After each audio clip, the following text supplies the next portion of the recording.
What's going on, everyone? Today we're here with Rashida Strober. She is the world's first dark-skinned activist. I've never heard of that before, but I've definitely viewed her channel, and she is very passionate about dark-skinned activism. So, Rashida Strober, thank you for joining us on the show. Thank you. Thank you for having me. Now, Rashida, could you please explain to us what is dark-skinned activism?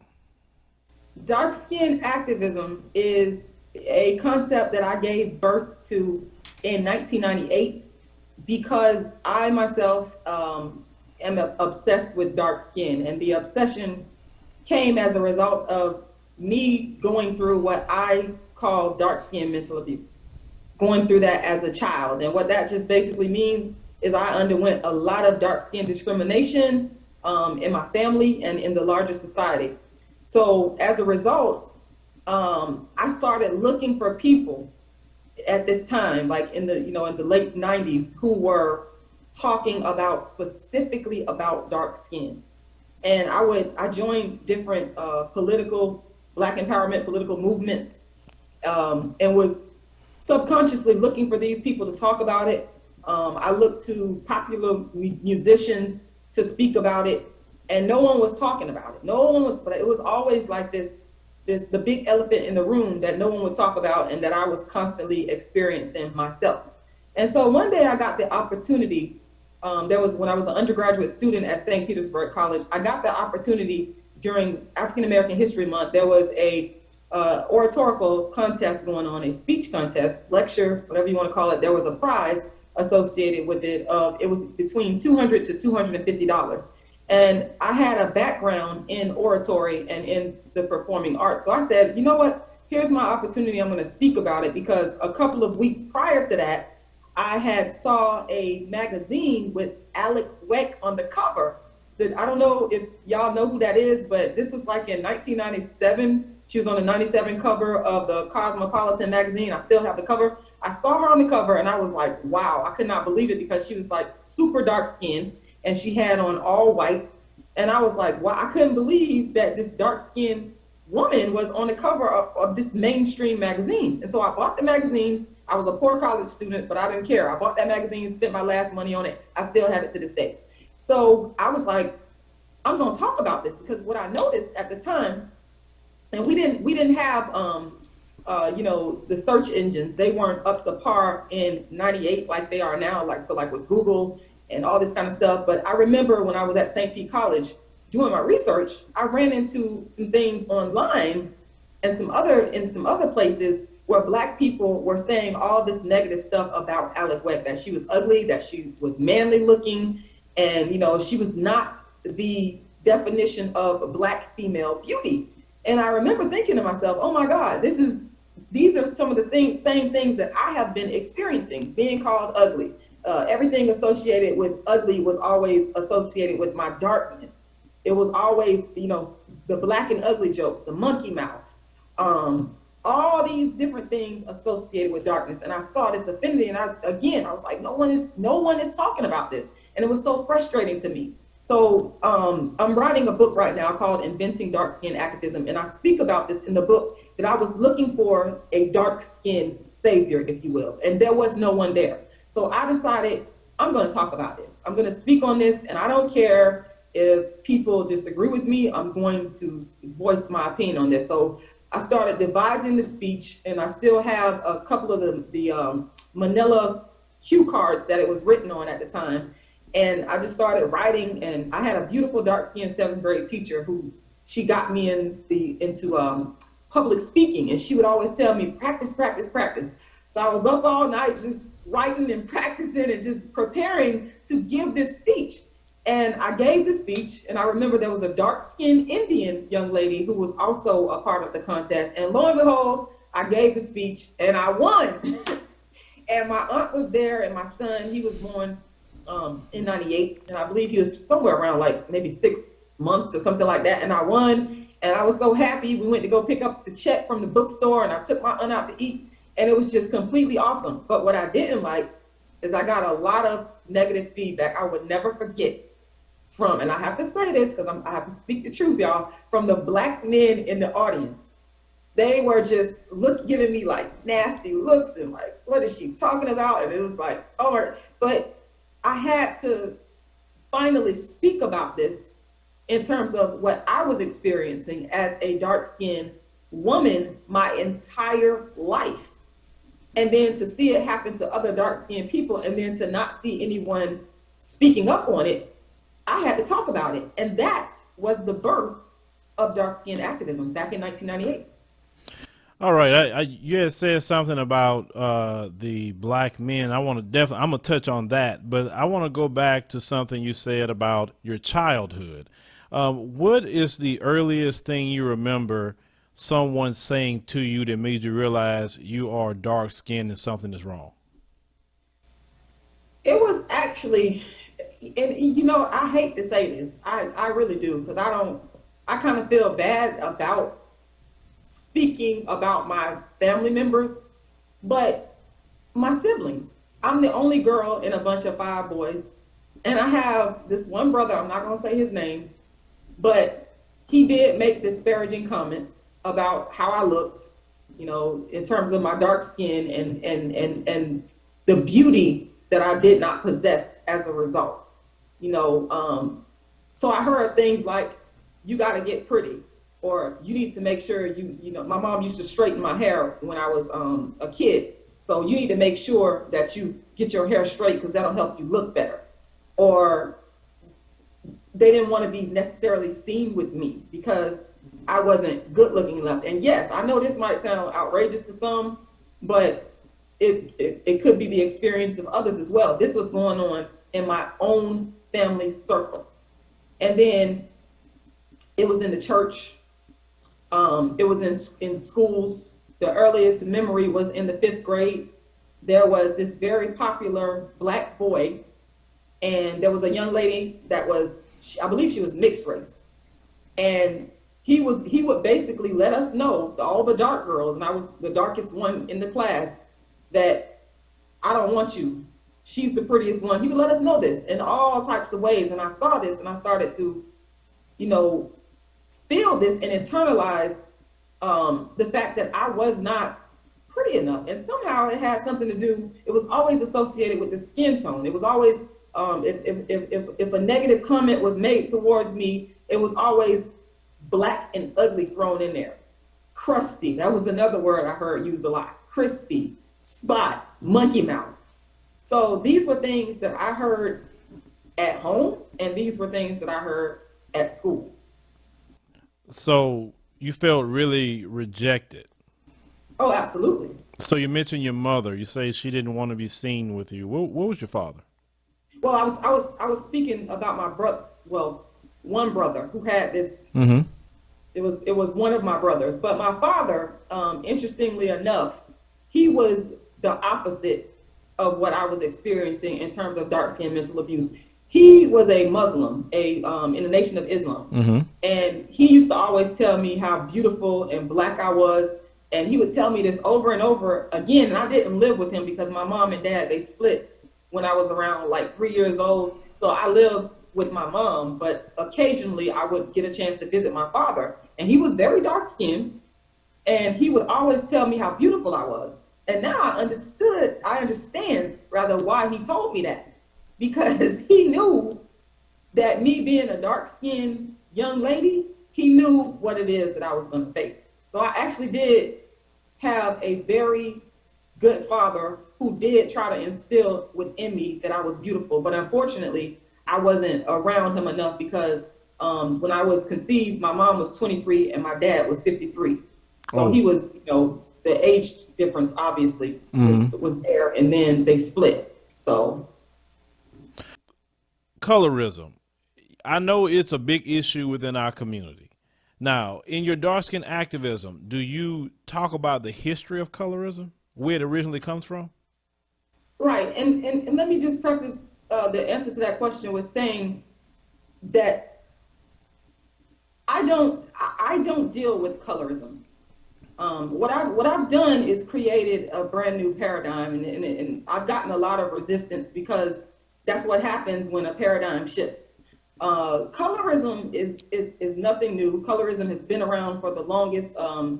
there's actually the colorism scholarly literature. When you talk about the history, there's extensive research that has been conducted by one of the chief colorism scholars is a woman named Dr. Margaret Hunter, and I have read her work, and she's actually light skinned. I've read her work. I respect her work because what she's done is she's researched colorism on a global scale. Mm-hmm. So she talks about colorism in the African American community, in the Mexican American community, and different communities of color. So, and if you do the research, you will find out that there is a vast amount of colorism scholarly literature, which I'm one of those people. I have read most of the colorism scholarly literature.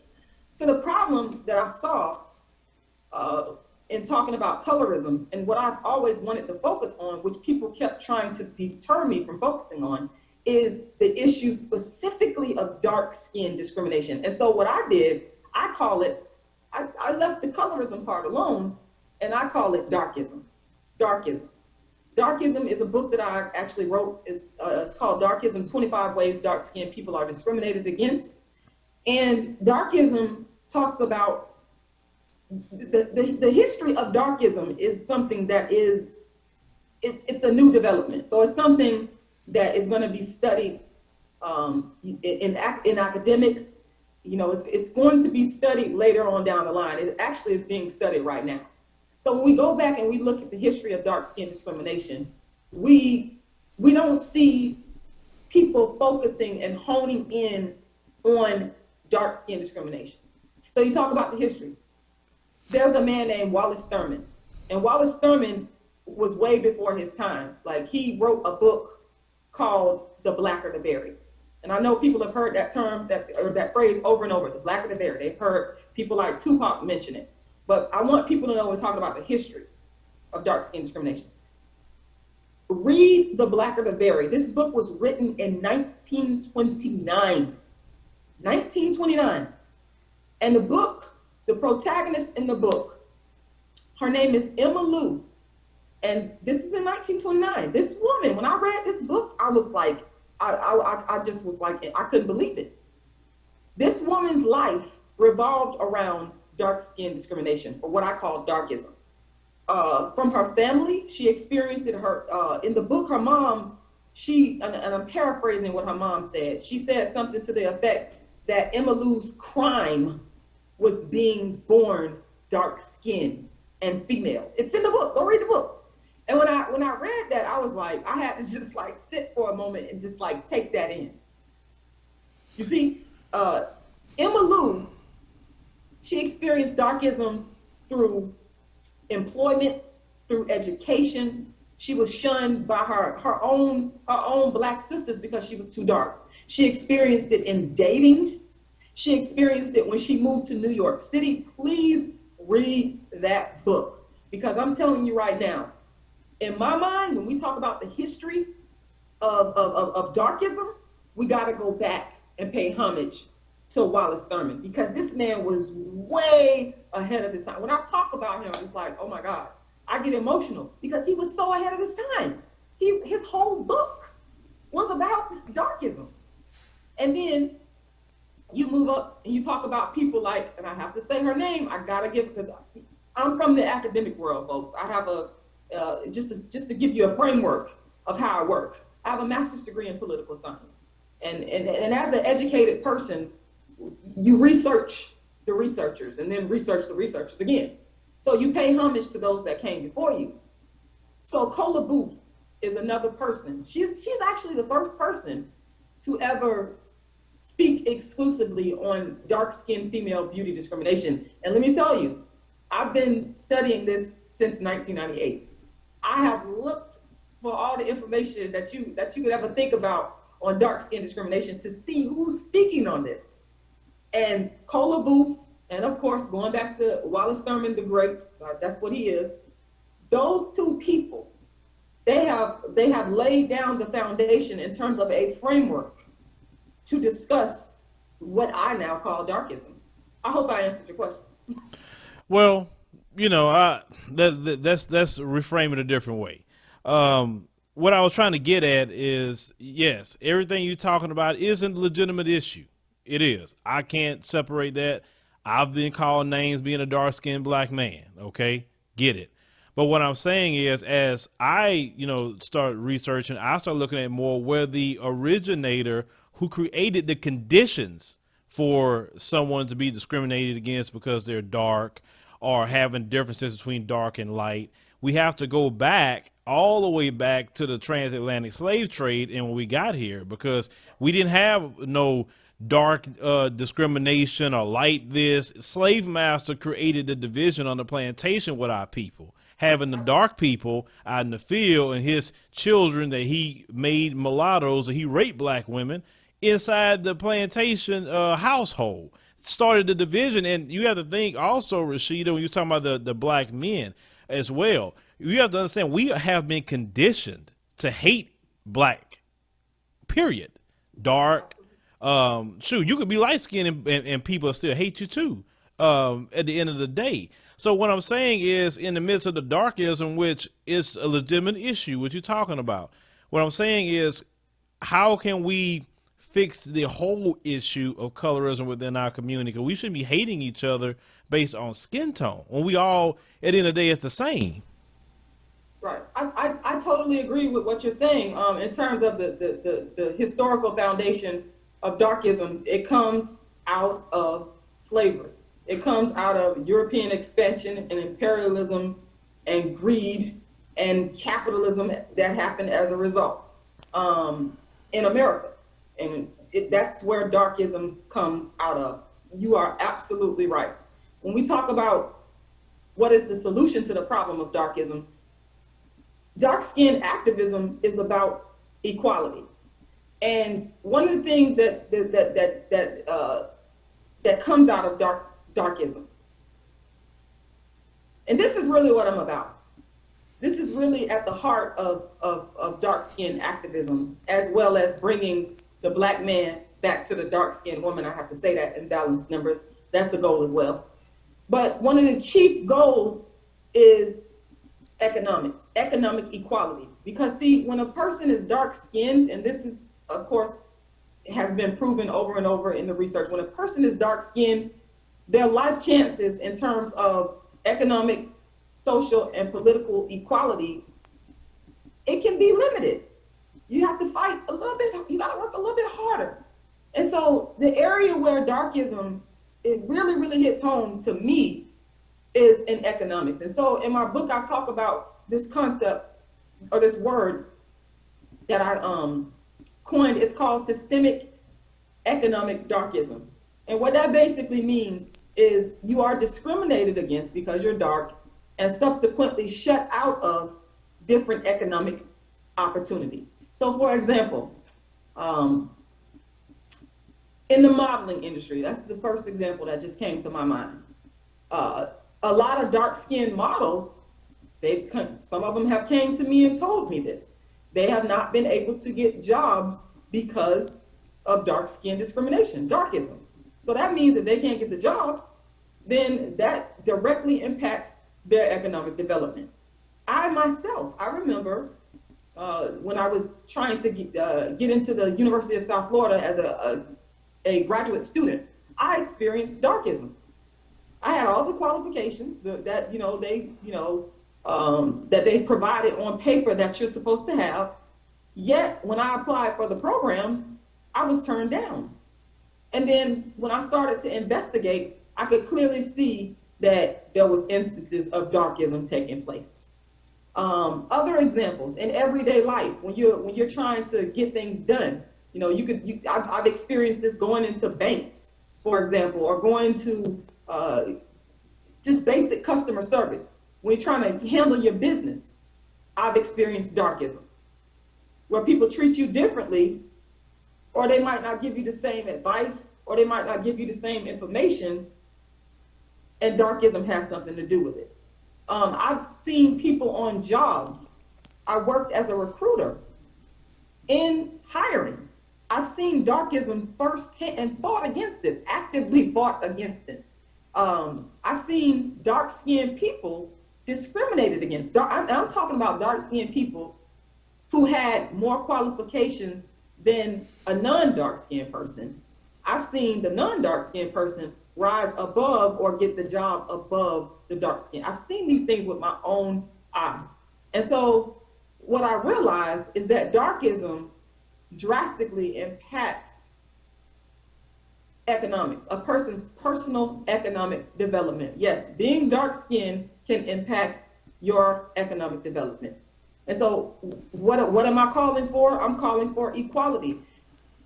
Darkism is about human rights, as far as I'm concerned. It's a human rights issue because, as far as I'm concerned, every single human being born on this earth, and I don't care what color you are, I feel like every human being has a right to share in the resources equally. I just don't understand this whole, well, I understand it, but it's still mind-boggling when you really start to think about how this economic system works. And then the system of economic privilege based on a person's skin tone. So, we've got to create a more equal world where people are not discriminated against based on their dark skin, where people have the same advantages in education, in the entertainment industry, in whatever field of life that they choose to go into. They should not be discriminated against because they're too dark. Well, and this is anywhere in the world. This is not this doesn't just take place in the United States. They have, I believe they're called the untouchables in India. The case system that they had over there, to where the darker people are treated the worse. It's all about economics, economic development. And you look at Haiti, for example.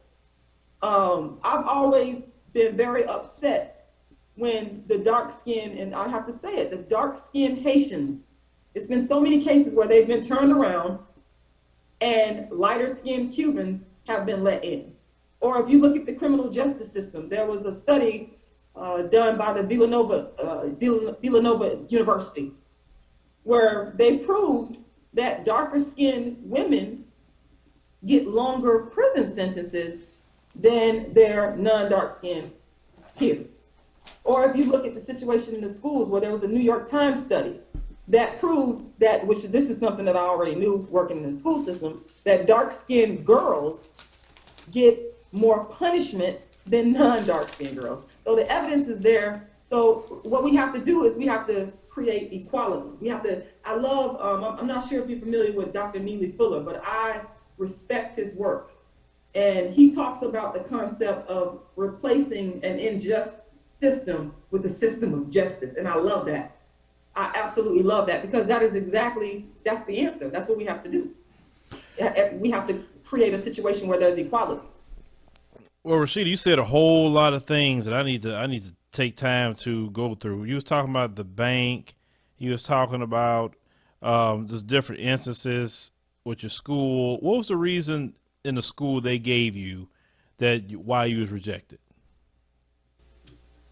Well, the reason was based on they claimed that I didn't meet the qualifications. But again, I pay attention to detail.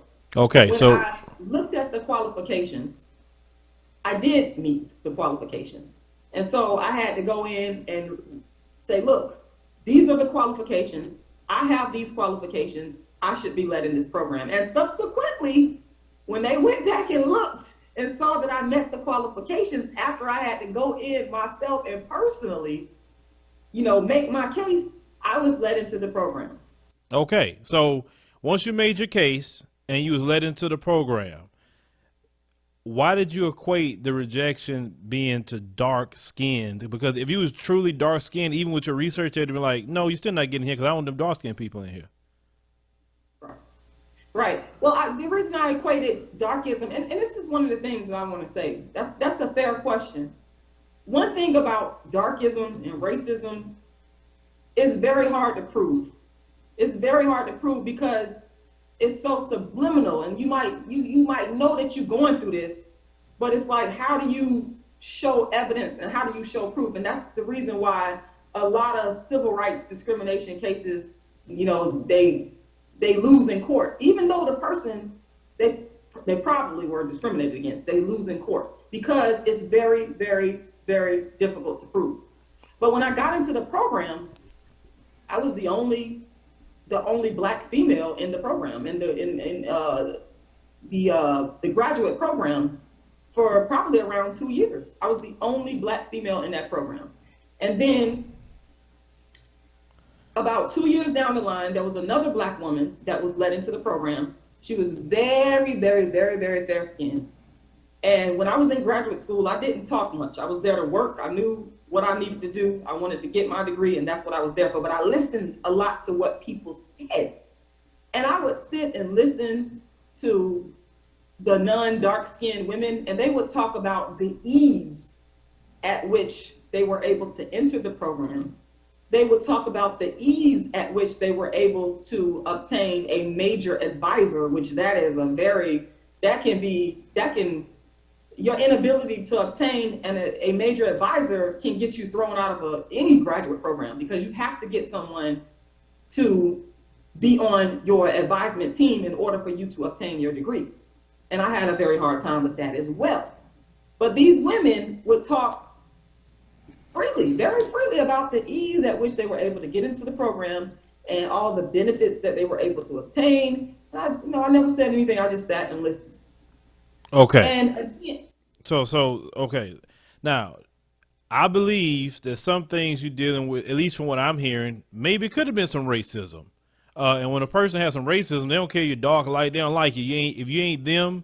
Let's clear something up. When you say non-dark people, what is the people group you're speaking on? You speaking on white folks? Who you speaking on when you say that? Not the other. Yeah, who you talking about? A non-dark skinned person can be any race or any color. A non-dark skinned person can be a white person. It can be a Mexican person, a Puerto Rican person, any person that's basically not dark skinned. Okay. But just so we could frame for the people listening in their mindset, what racial background was the people in the original who you were fighting against to get into the program? Were they white? What were they? They were all white. Okay, all right. So it's safe to say you probably were dealing with some racism, correct?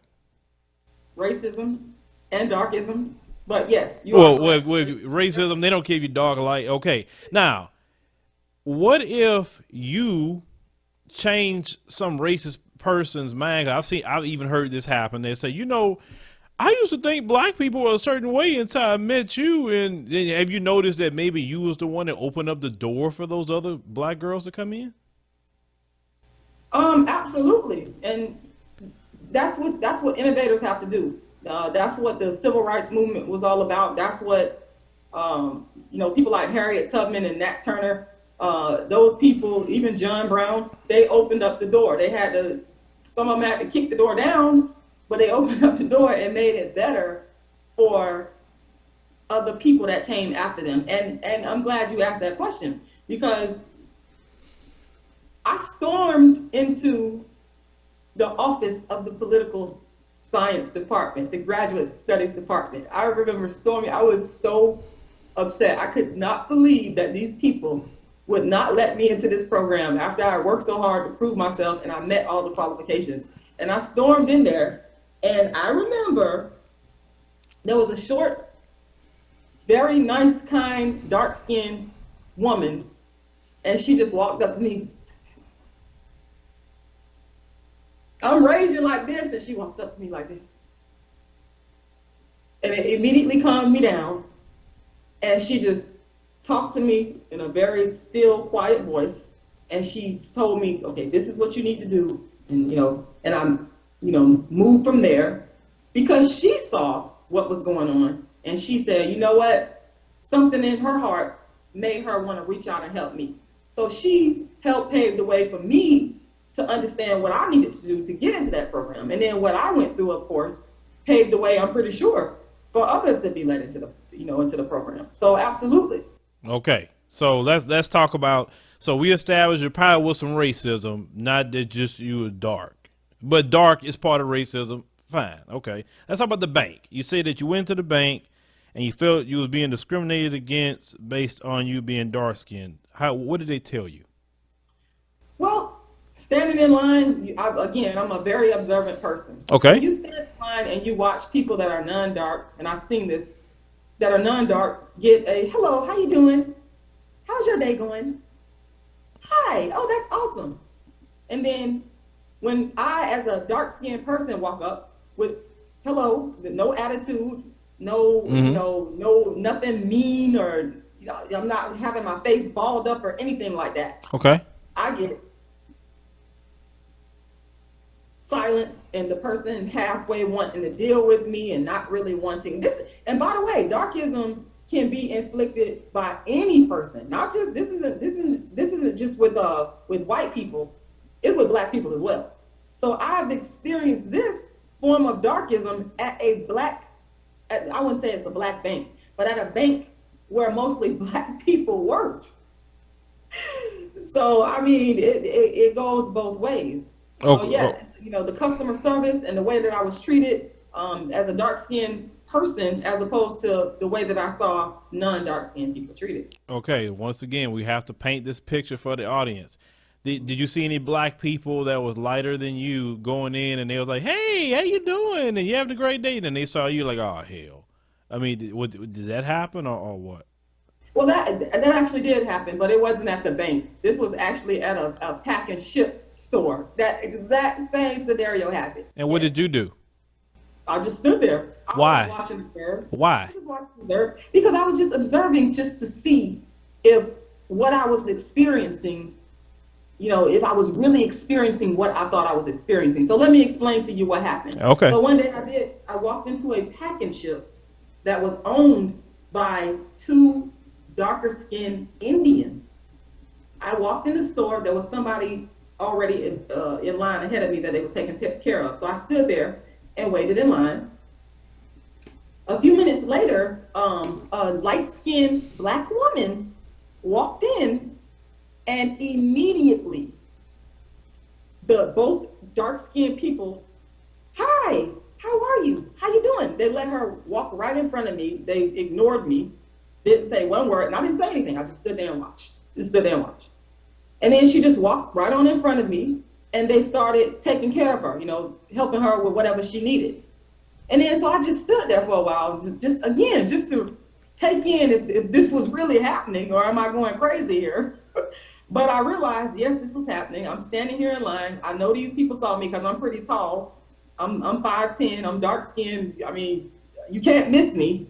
And so finally I said, excuse me, but I was next.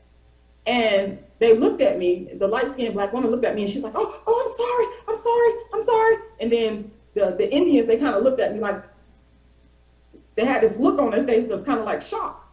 So as they was saying all this, I just politely walked out.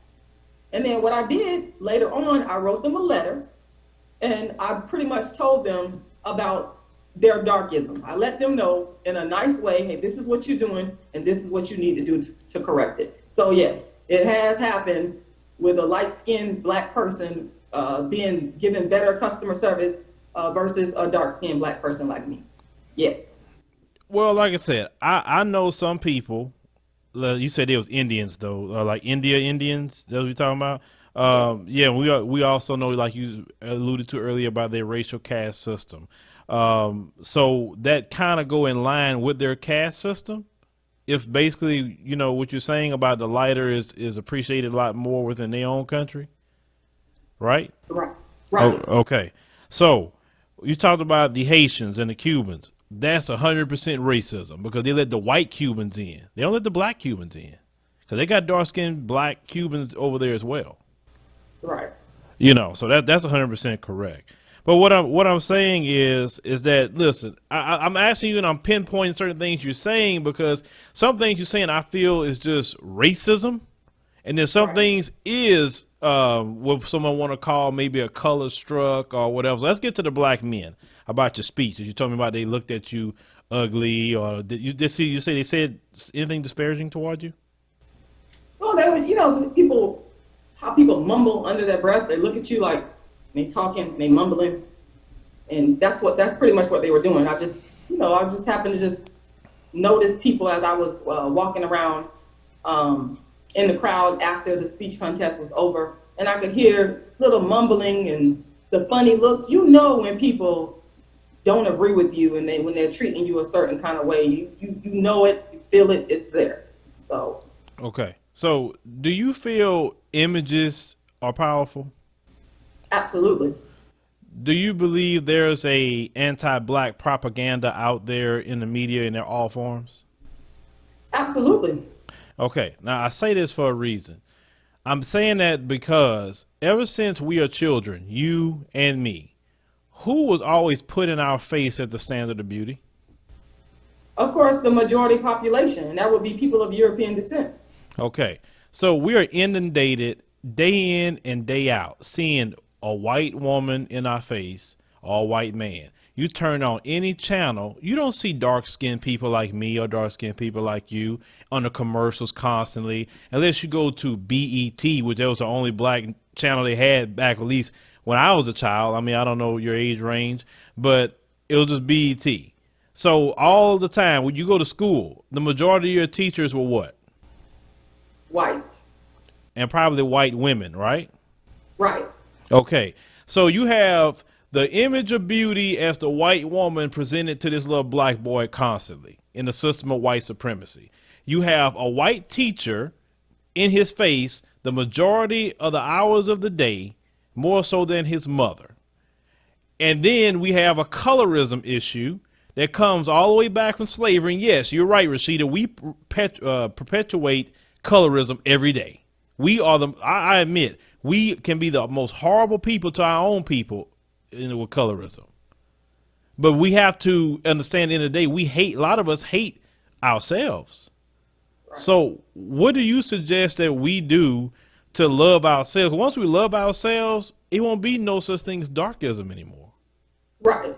Absolutely. That's a great question. What we have to do is start with education, and then what we have to do. I'm not satisfied because I've heard people talk about educating ourselves as black people as a solution to our problem. I've heard that a lot. But what we have to do is actually put the education that we've learned in terms of self-knowledge, in terms of where we came, our history as African people, we have to actually put it in practice. So that means after you get the education, then you practice the education in some way to impact yourself and other people around you. So for example, with the dark skinned activism,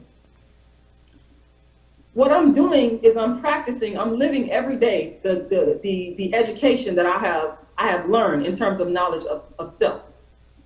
For me, that means I don't perm my hair. That's one of the things that I won't do. For me, that also means I will never bleach my skin. I love my dark skin, and I take care of myself. I take care of my temple. I'm not gonna put drugs or alcohol or any of that type of foolishness in my body. For me, that means my daughter. I have a 4-year-old little dark-skinned daughter. I will never put a perm in her hair. I will never put weave in her hair. She has her hair in a natural style called sister locks. I teach her about her African history, about where she came from. I teach her why it's important for her to wear her hair natural. I teach her every day that she's beautiful, that her dark skin is beautiful. I also speak to other young children, kids in school, in kindergarten through 12th grade, about this whole issue of darkism. If I see, for example, a black child disparaging dark skin, I don't sit there and just listen to it. I deal with it. I sit them down and I talk to them and I explain to them why this is wrong. And I explain to them their history as a person of African descent. So we have to do things like that. We have to educate ourselves and then live that education and impart that education, especially on young people, because they're young, they're impressionable, they're going to learn something, like you said earlier, about the media pushing their images on us, So that's another solution to the problem. We can create our own media images. You know, BET, for example. BET should have more darker skinned people, darker skinned women and men in prominent positions. So there's a lot of different things that we could do. Also, when we look at, for example, dark skinned children, I go back to the study, the New York Times study of dark skinned girls being given harsher punishment than non-dark skinned girls. I worked in the school system. When I saw dark skinned children being mistreated, I stopped it. I stepped in. I didn't have to come in there and say, oh, that dark skinned child was being mistreated. But when I saw this stuff, I didn't just sit back and just say, okay, I'm going to let this. No, you can step up and you can do something about it. You can stop things you can make fair situations. So it's so many different things that we could do on a small level that turns into huge gains. That later on in life, that same child might say, okay, I know I'm somebody because somebody cared about me and they stepped up to the plate to make sure that I was treated fairly. Now, let me ask you about little dark-skinned boys. Do you believe they suffer darkism? Oh, going back to, and I base a lot of what I say based off of my own personal experience of what I saw. When I was a substitute teacher, I saw this with my own eyes, this little very dark-skinned third grade boy. He walked into the class and he was in there for probably no more than 3 minutes. I was reading over the lesson plans. All of a sudden I look up and he's kicking over desks. Tearing the place up. So of course, immediately I go over to figure out what's going on. And he tells me that a black girl called him black. Mm-hmm. And that was the reason for all the ruckus. There was a teacher that was in there at the time. She was non-dark skinned, non-black, non-dark skinned. She did not understand it. And that's the part where I'm saying this little boy could have been suspended from school and gotten in trouble. No, that's not the proper course of action to take. He was a victim of darkism. So I had to pretty much school her on what was really going on here and why it was going on, because that's what a lot of non-dark skinned people, non-black people, they don't understand the dynamics of darkism. And so sometimes they react in such ways with suspending the child or putting the child in timeout. This boy did not deserve that. He was a victim of darkism. And unfortunately, it was by a black girl. And so at that moment, I sat the whole class down after making sure everybody was safe. And we had a long discussion on what basically darkism is, on discussing the children's African history. We went into problem solving mode. So you went through the route of education. Absolutely. And that's what you have to do with young kids like that, because I needed to somehow make this third grade, very dark skinned little boy understand that there's nothing wrong with him being black. You are black, but there's nothing wrong with it. But darkism has made it a situation where even children as young as, oh my God, even my own daughter has experienced it. Children as young as pre-kindergarten, they are already predisposed to believe that dark skin is inferior. So as soon as we see it, we have to deal with it and address it head on. So yes, dark-skinned boys are victims of darkism. I've seen it with my own eyes, and I have stepped in many times to stop it and to do something about it. Now, earlier you had said that you were trying to work to bring the black man back to the dark-skinned black woman. You said earlier, correct? Yes, that's correct. Okay. So let's go back to that little boy you was talking about that had an experience or maybe a few experiences like that from little black girls, possibly. Now, he could develop a self-hate issue, right? Absolutely. Okay, so since he's developed this self-hate issue, not because he just woke up one day and say, hey, I hate being dark. It's because he heard all these disparaging words. Then we talked about earlier the anti-black propaganda, the images, and then even now the propaganda of showing a black man with a white woman constantly. They won't show two black people together. They won't even show a black person, let's say with a Hispanic or Asian or Arab or whatever else, but they want to show interracial. It's always a white woman. I don't know if you noticed that. Right. And I have. Yeah, it's media propaganda. It's anti-black, actually. So if you're going to bring the black man black to the dark skinned woman, then how are you going to do that fighting those two entities? Right, that's an excellent question. By doing things like what I did with this class and this little boy, you have to just deal with it head on. You have to be honest and tell the truth. Let these kids know, hey, look, this has came out of self-hate, and the self-hate has came out of a system of slavery and oppression that we as black people have gone through for years. And what we need to do, instead of hating each other and calling each other names because of our skin tone, we need to embrace it. We need to love ourselves. So it goes back to being honest about what the problem is, being honest with these kids and accepting the fact that, like you said, a lot of these black men, they develop self-hate because of some black women who do disparage them because of their dark skin tone. It works both ways. So we have to be honest about it and call it what it is, and then say what we need to do is come back to ourselves. Let's stay together and work out the problem. Yeah, because some of the brothers that and some, black women don't understand this, and sometimes I get into these conversations and the women, they don't want to have that discussion because they're getting too much emotion. They want to just get upset.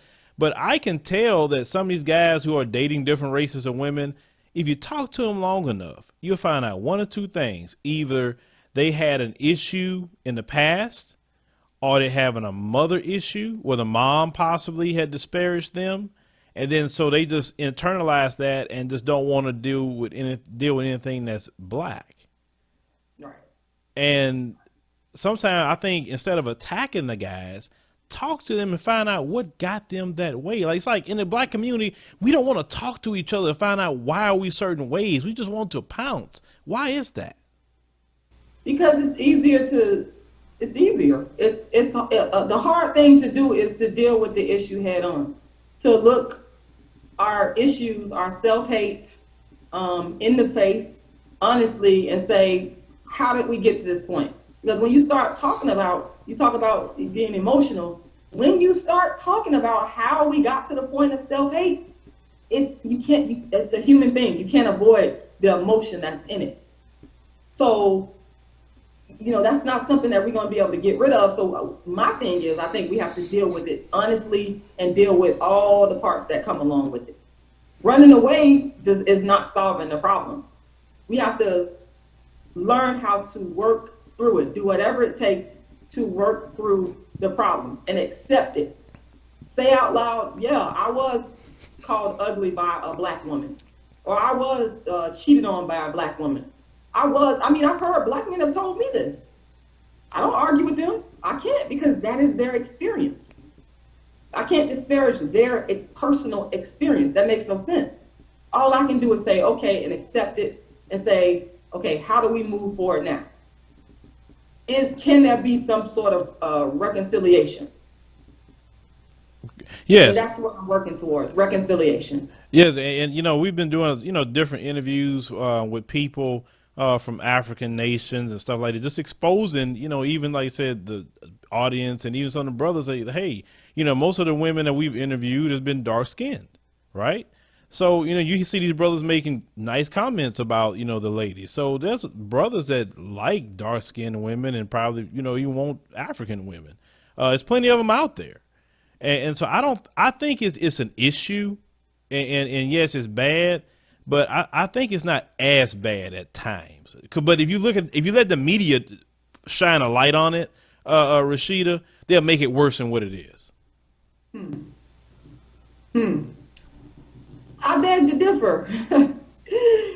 Yeah, I beg to differ. I mean, and again, I'm obviously going based off of my own personal experience. But what I will say is there are a lot of black men that do love dark-skinned women. And in the course of my dark-skinned activism, I have talked to a lot of black men that love dark-skinned women. So I appreciate them and I respect them. And that's why I don't disparage black men, because I had a father who was an example. All I ever saw him do was praise black women constantly.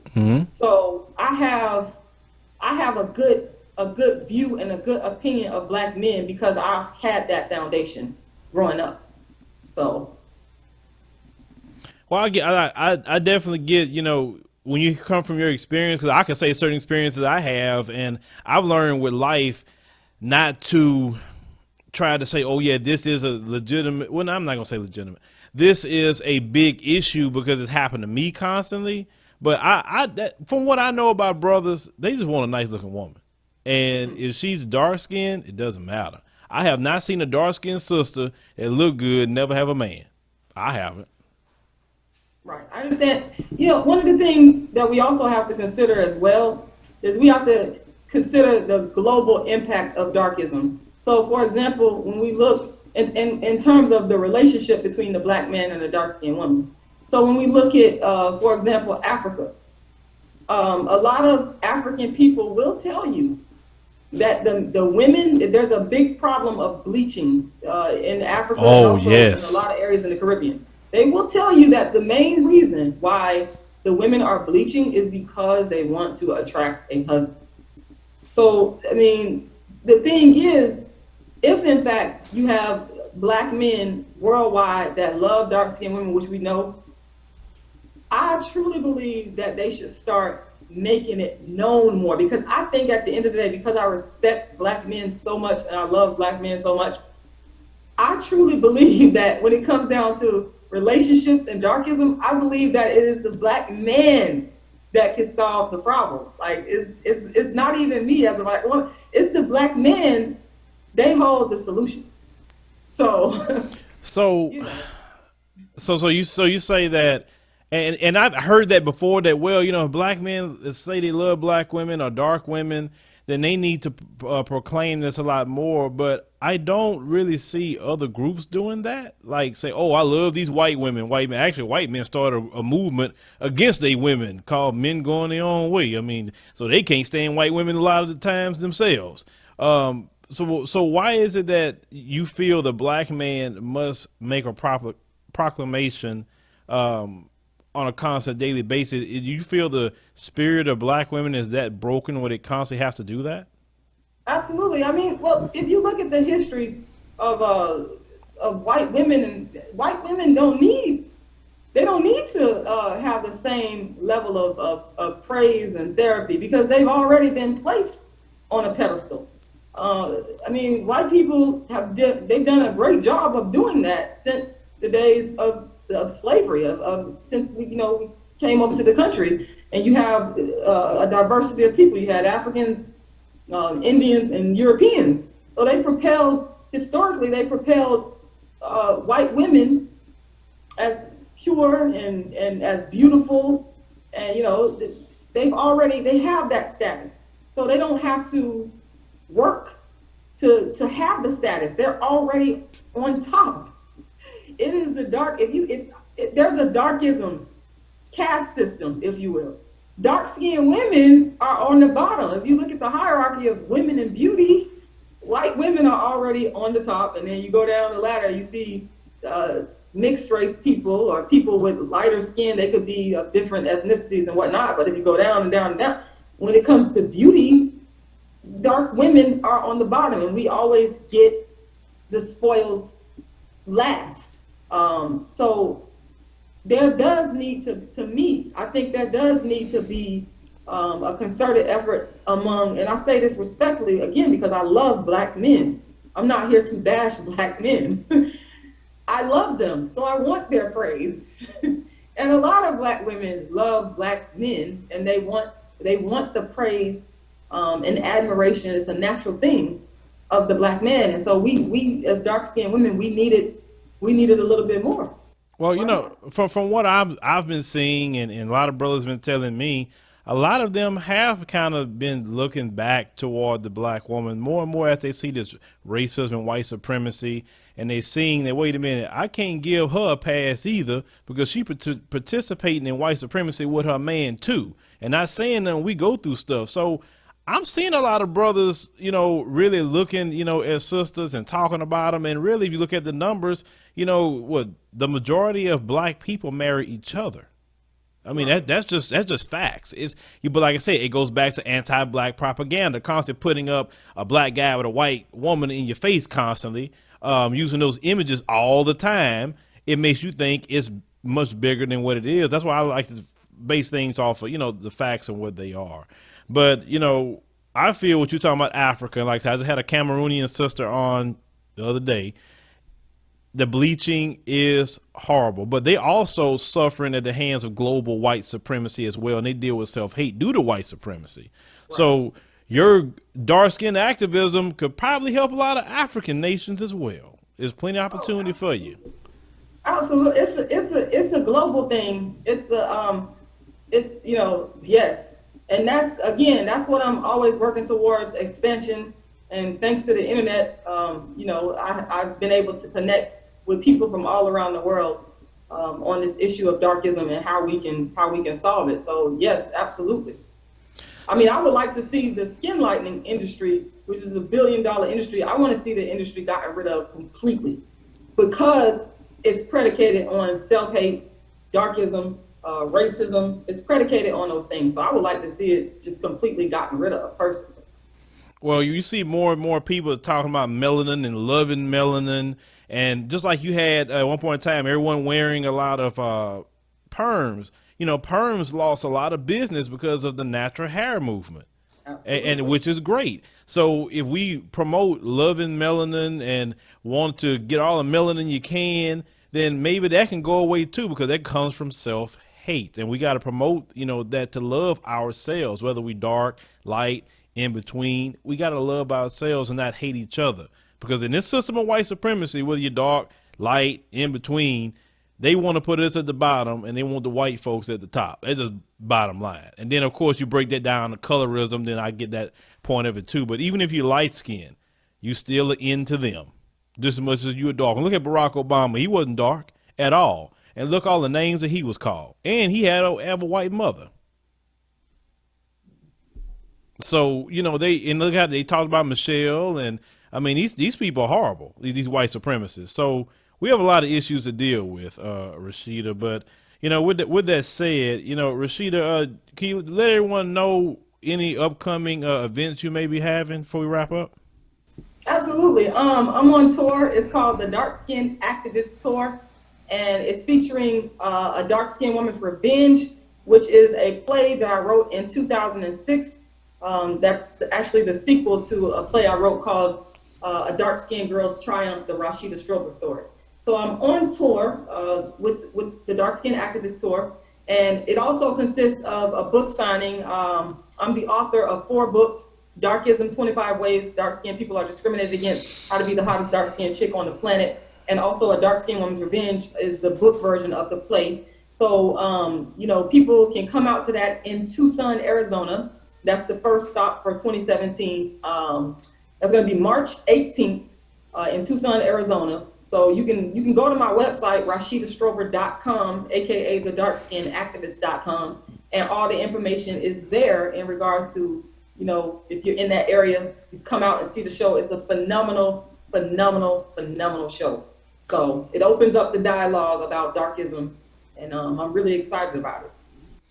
All right, well, everyone, make sure we put it up one more time so we can read it off. It'll be at, she said, Tucson, Arizona, at the Hyatt Place Airport. You see the address. Make sure you get some tickets. Support Rashida in her show, and if you have any questions for her, email her or see her on her website. And Rashida, I would say definitely keep speaking up for, those who are dark skinned, in America. We do need that. We need all kind of conversation. Okay. And I think it's good to do that, especially a lot of young girls or even, young boys. Keep doing that. I mean, it's definitely a good message to teach them to love themselves. So as dark skinned people, we do deal with a lot of self-hate. I used to hate my dark skin at one point in time. I love the mess out of it now. So, it definitely helps to fight for us to love ourselves. Absolutely. Thank you. Thank you for having me. I appreciate that. Thank you.